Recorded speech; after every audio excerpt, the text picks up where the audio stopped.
नमस्कार, मैं हूं आपके साथ अंकिता पाल। ब्रीडिंग की शुरुआत करते हैं। प्रधानमंत्री नरेंद्र मोदी ने बुधवार को बिहार के दरभंगा से देश को 12,000 करोड़ रुपए की सड़क, रेलवे, स्वास्थ्य सहित कई सेक्टर की 25 से भी अधिक परियोजनाओं की सौगात दी है।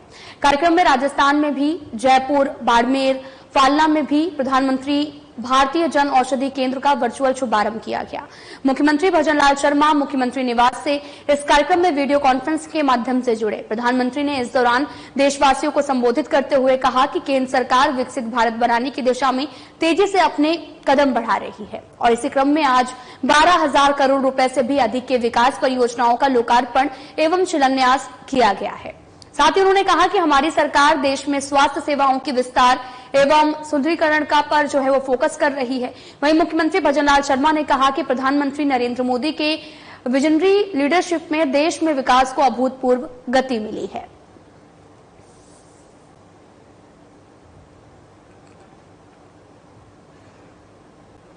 अब रेलवे स्टेशन पर यात्रियों को सस्ती और गुणवत्तापूर्ण दवाइयां मिलेंगी। प्रधानमंत्री नरेंद्र मोदी ने बुधवार को वीडियो कॉन्फ्रेंसिंग के जरिए देश भर के 18 प्रमुख रेलवे स्टेशन पर जन औषधि केंद्रों का उद्घाटन किया है और इस उद्घाटन के तहत जयपुर के आपको बताते चले कि दुर्गापुरा रेलवे स्टेशन पर भी यह सुविधा उपलब्ध कराई गई है। इस पहल का उद्देश्य आम जनता को सस्ती और गुणवत्तापूर्ण दवाइयां उपलब्ध कराना है। इस दौरान आयोजित उद्घाटन समारोह में स्थानीय जनप्रतिनिधि, रेलवे अधिकारी और कर्मचारी और बड़ी संख्या में आम लोग भी उपस्थित रहे।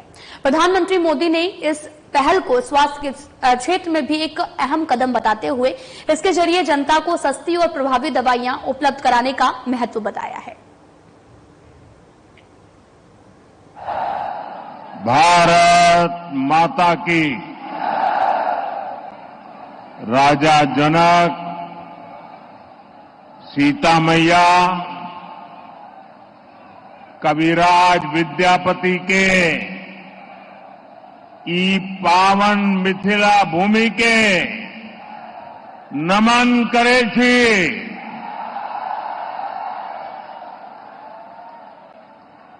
ज्ञान, धान, पान, मखान, ये समृद्ध गौरवशाली धरती पर अपने सबके अभिनंदन करे छी। बिहार के राज्यपाल श्रीमान राजेंद्र अर्लेकर जी, यहां के लोकप्रिय मुख्यमंत्री श्रीमान नीतीश कुमार जी, केंद्रीय मंत्रिमंडल में मेरे सहयोगीगण, बिहार के उप मुख्यमंत्री विजय कुमार सिन्हा और श्री सम्राट चौधरी जी, दरभंगा के सांसद भाई गोपाल जी ठाकुर, अन्य सभी सांसदगण, विधायकगण, अन्य महानुभाव, कई क्षेत्रों के लोगों के लिए सुविधा होगी। नेपाल से आने वाले मरीज भी इस एम्स अस्पताल में इलाज करा सकेंगे। एम्स से यहां रोजगार, स्वरोजगार के अनेक नए अवसर बनेंगे। मैं दरभंगा को, मिथिला को, पूरे बिहार को इन विकास कार्यों के लिए बहुत बहुत बधाई देता हूं। साथियों, हमारे देश में सबसे बड़ी आबादी गरीब और मध्यम वर्ग की है और बीमारी भी सबसे अधिक इन्हीं वर्गों को प्रभावित करती है। इस वजह से इलाज पर इनका खर्च भी बहुत ज्यादा होता है। हम सब उसी पृष्ठभूमि के हैं, गरीब और सामान्य परिवारों से निकले हैं। इसलिए घर में कोई गंभीर रूप से बीमार पड़ता है तो कैसे पूरा घर संकट में आ जाता है। हम इस चिंता को भली भांति समझते हैं और पहले के दौर में स्थितियां भी बहुत कठिन हुआ करती थी।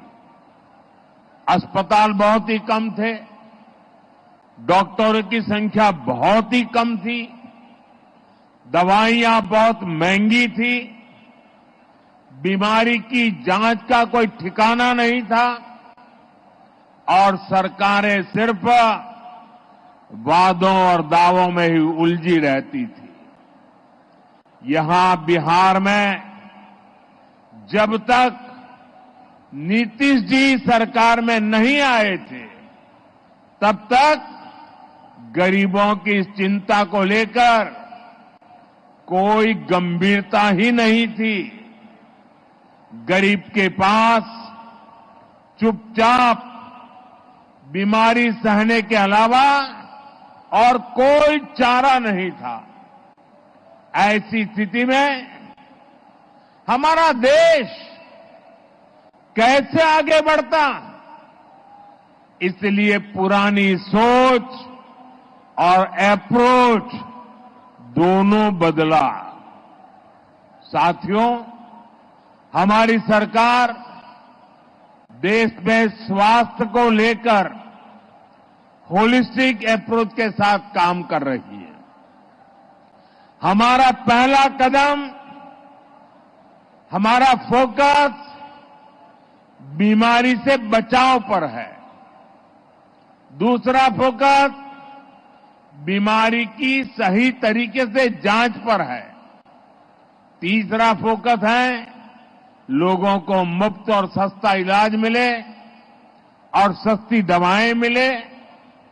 हमारा चौथा फोकस है छोटे शहरों में भी इलाज की बेहतरीन सुविधाएं पहुंचाना, देश में डॉक्टरों की कमी को दूर करना और हमारा पांचवा फोकस है स्वास्थ्य सेवाओं में टेक्नोलॉजी का विस्तार करना। भाइयों और बहनों, कोई परिवार नहीं चाहता कि उसके घर में कोई बीमारी पड़े। शरीर स्वस्थ रहे, इसके लिए योग, आयुर्वेद, पोषक खान पान का महत्व लोगों को बताया जा रहा है। फिट इंडिया मूवमेंट चलाया जा रहा है। ज्यादातर सामान्य बीमारियों की वजह गंदगी, दूषित खान पान, खराब जीवन शैली होती है। इसलिए स्वच्छ भारत अभियान, हर घर शौचालय, नल से जल जैसे अभियान चलाए जा रहे हैं। ऐसे आयोजनों से शहर तो स्वच्छ बनता ही है, बीमारियां फैलने की गुंजाइश भी कम होती है। और मुझे पता चला अभी कि दरभंगा के इस कार्यक्रम की बात होने के बाद यहां हमारे मुख्य सचिव जी ने खुद ने नेतृत्व किया और दरभंगा में सफाई का अभियान पिछले 3-4 दिन चलाया।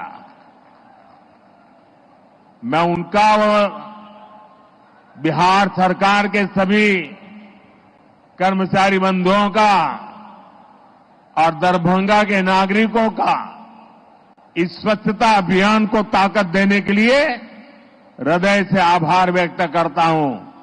और मैं चाहूंगा कि आगे 5, 7, 10 दिन भी इस कार्यक्रम को और तेजी से चलाया जाए।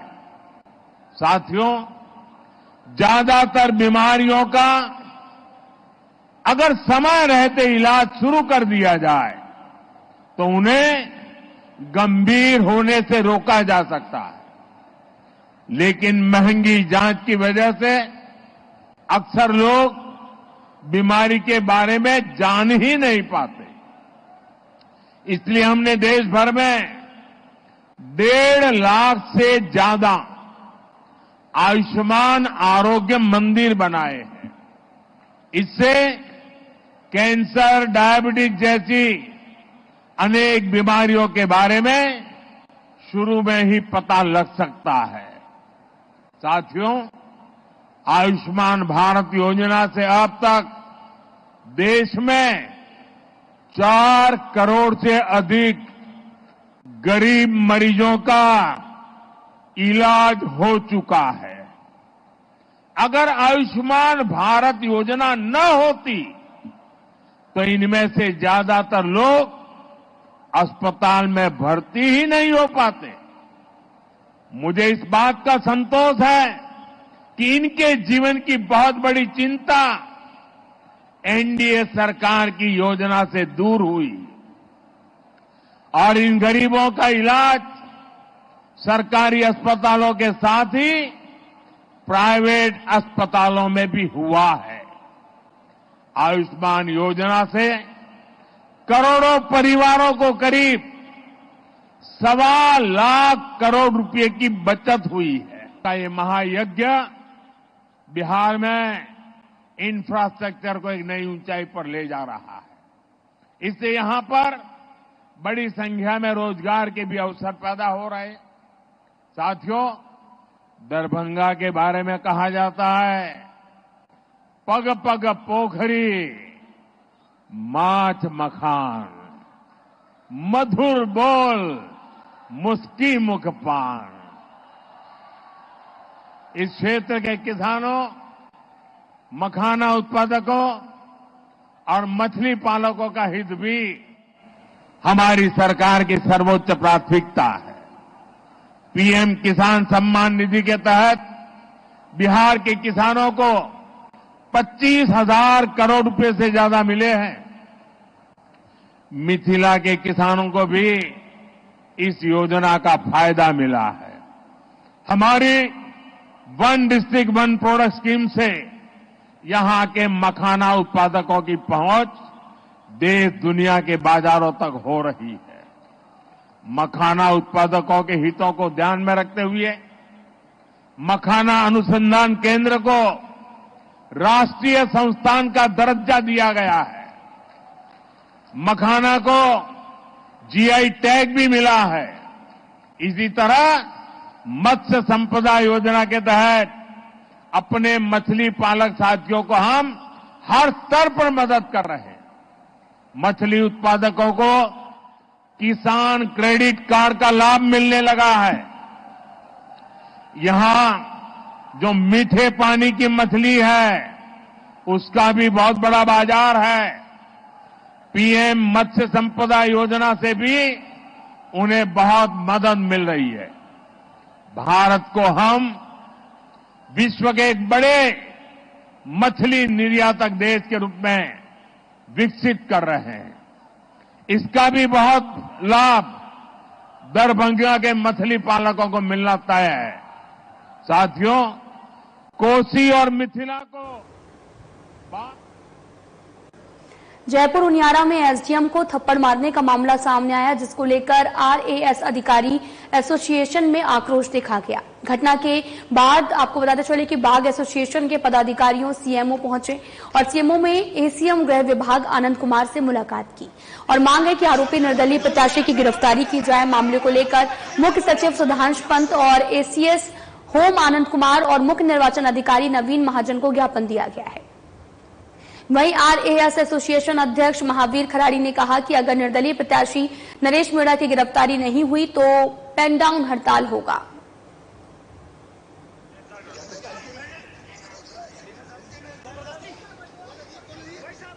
बिल्कुल, अजमेर का इशू जो था जिसमें माननीय विधायक महोदया द्वारा हमारे एक आरएएस अधिकारी को सरेआम मारने की धमकी दी और बिना किसी सबूत के चोर उचक्का और भ्रष्ट का, वो बिल्कुल गलत है और अस्वीकार है। हमें इसके लिए भी हमने ज्ञापन दिया है और उनके विरुद्ध कार्रवाई की मांग करी है। अगर वो भी कार्रवाई नहीं होती है तो हम विरोध करेंगे। हमें अगर पूरे स्टेट में पेन डाउन करना पड़ा तो हम पेन डाउन करेंगे। अगला कदम क्या रहेगा? नरेश वाले मामले में काम तक गिरफ्तारी नहीं होती तो आज रात तक गिरफ्तारी नहीं होती तो कल हम पेन डाउन करेंगे पूरे स्टेट। अभी कितनी देर से मुलाकात हुई है? अभी क्या क्या? अभी हमारी सीईओ साहब से मुलाकात हुई है, निर्वाचन विभाग के एडिशनल चीफ सेक्रेटरी साहब जो गृह हैं उनसे मुलाकात हुई है, SCS CM साहब से मुलाकात हुई है और अभी हम CS महोदय से मिलने जा रहे हैं। आज हुई इस घटना का मैं सचिवालय कार्मिक होने के नाते कड़ा विरोध दर्ज कराता हूँ। जब हम चुनाव करवाने जाते हैं और हमें सुरक्षा नहीं मिलती है तो कहीं ना कहीं ये चुनाव आयोग के लिए भी एक अच्छा संदेश नहीं है कि आने वाले भविष्य में चुनाव कराने कौन जाएगा। एक SDM स्तर के अधिकारी पे अगर कोई ऐसे मारपीट करता है प्रत्याशी तो उसके ऊपर कठोर कानूनी कार्रवाई होनी चाहिए। हम हमारी यूनियन से अध्यक्ष जी से बात करके अगर जरूरत पड़ी तो हम पूरा सहयोग करेंगे इसमें। आज जो ये देवलियारा में घटना हुई है SDM के साथ मारपीट की, उसकी अखिल राजस्थान राज्य कर्मचारी संयुक्त महासंघ कड़े शब्दों में निंदा करता है और अभी राजस्थान प्रशासनिक सेवा के अधिकारियों का जो डेलीगेशन था उसके साथ महासंघ के डेलीगेशन ने भी SCS सर CM के साथ मिलकर इस घटना में जो भी अभियुक्त है उसकी गिरफ्तारी की मांग करी है। और अगर ये इस घटना में प्रशासन सख्त कदम नहीं लेता है तो कर्मचारी महासंघ भी RS एसोसिएशन के साथ मिलकर पूरी ताकत के साथ संघर्ष करेगा। देवली उनियारा उपचुनाव में ARO के पद पर कार्यरत उपखंड अधिकारी मालपुरा अमित चौधरी जी चुनाव ड्यूटी पे तैनात थे।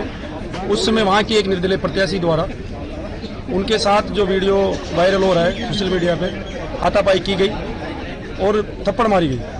तो कोई भी कर्मचारी अधिकारी अगर चुनाव ड्यूटी में क्या कहीं भी तैनात है, उसके साथ कोई भी व्यक्ति इस प्रकार की घटना अगर घटित होती है तो हम उसका विशेषकर सचिवालय कर्मचारी संघ भर्त्सना करता है, विरोध करता है। और हम पूर्ण रूप से RS एसोसिएशन के साथ खड़े हैं। जहां भी जिस प्रकार की आवश्यकता होगी संपूर्ण कर्मचारी जगत और अधिकारी RS एसोसिएशन के साथ खड़ा है। प्रशासनिक सेवा परिषद के पदाधिकारी अध्यक्ष महोदय के साथ में हम लोग अभी CS मुख्य सचिव महोदय से मिले। उन्होंने हमें इस बात का आश्वासन दिया है कि निश्चित तौर पर अच्छी कार्रवाई की जाएगी, अधिकारियों के पक्ष में कार्रवाई। क्या हम गिरफ्तारी की मांग करी या कुछ चुनाव से आजीवन अयोग्य होने की मांग की है? क्या निर्वाचन आयोग के जो भी प्रोविजंस हैं उनके अकॉर्डिंग जो भी बेस्ट सबसे कड़ी कार्रवाई हो सकती है उसकी हमने मांग की, बेशक गिरफ्तारी की मांग की है। दोनों ही के बारे में आश्वासन दिया। पेन डाउन हड़ताल के लिए हमने आपस में बात की है। हमने CS को इस बारे में नहीं कहा बट कोशिश करेंगे अगर नहीं होगा तो। बट ऐसा मुझे लगता नहीं। सर ने बहुत अच्छे से आश्वासन दिया है, मुख्य निर्वाचन अधिकारी ने भी दिया है, महोदय ने भी दिया था, नवीन मार्डी सर ने और आनंद सर ने भी, PCS होम ने भी हमें आश्वस्त किया है और हमें पूरा विश्वास है। शेखर अग्रवाल सर ने भी हमें आश्वासन दिया है। मेरा पूरा विश्वास है कि उच्च अधिकारी हमारे साथ हैं। जिसके लिए प्रशासन के अधिकारी, पुलिस के अधिकारी पहुंचे और उन्होंने समझाइश के प्रयास किए। इसी बीच जो निर्दलीय प्रत्याशी थे उनके द्वारा वो मतदान केंद्र में भागते हुए आए और उन्होंने जो एरिया मजिस्ट्रेट थे अमित चौधरी उनके साथ मारपीट की। तुरंत इसको संज्ञान में ले लिया गया है और पर्याप्त पुलिस बल है ताकि कोई भी कानून व्यवस्था की स्थिति इसमें और फर्दर उत्पन्न न हो, वो हमने नियोजित कर दिया गया है। मैं स्वयं यहाँ पे अपनी टीम के साथ विजिट किया है। अभी स्थिति नॉर्मल है और आगे जो भी विधिक कार्रवाई होगी वो उसमें अपनाई जाएगी। सर, प्रशासन या पुलिस कोई मुकदमा दर्ज कर रहा है इस संबंध में? आज की घटना के बाद वो विधिक प्रक्रिया है, वो उसका पार्ट रहेगा और उसमें उचित कार्रवाई जो है इसमें की जाएगी। इसी खबर पर ज्यादा जानकारी के लिए वरिष्ठ संवाददाता भरत राज जुड़ चुके हैं। भरत, आपसे जानना चाहेंगे कि लगातार जो मारपीट का ये मामला सामने आया है इसमें लगातार गिरफ्तारी की मांग भी की जा रही है, क्या कुछ ज्यादा अपडेट है?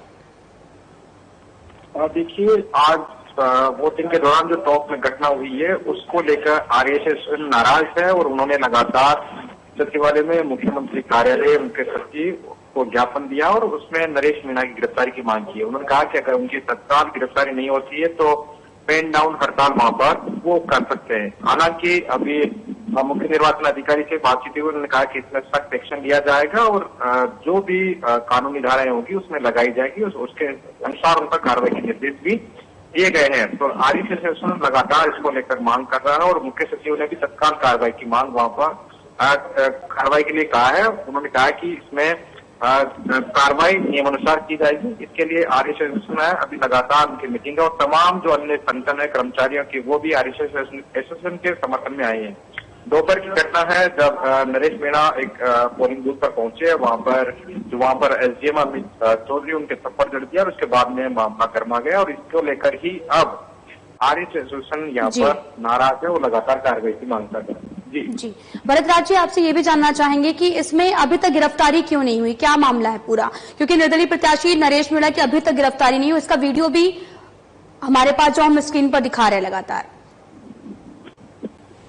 देखिए, निर्दलीय प्रत्याशी हैं जो देवली उनियारा से नरेश मीणा, वो अभी चुनाव का समय था और अब 6 बज गए, उसके बाद में अब माना जा रहा है कि पुलिस उस पर कार्रवाई कर सकती है और उसकी गिरफ्तारी वहां पर कर सकती है। हालांकि उन्होंने भी कहा है कि वहां पर जो लोग हैं वो उपखंड मुख्यालय बदलवाने की मांग कर रहे थे, इसलिए उन्होंने वोटिंग का बहिष्कार किया था, लेकिन वहां के प्रशासनिक अधिकारी हैं वो लोगों को धमकाकर वोट डलवा रहे थे, ये उनकी ओर से कहना है। हालांकि अब जो कार्रवाई करना है वो पुलिस को करनी है और पुलिस को तमाम डायरेक्शन दिए जा चुके हैं। और भरत राज जी, आपका बहुत बहुत धन्यवाद तमाम जानकारी देने के लिए। फिलहाल में इतना ही, नमस्कार।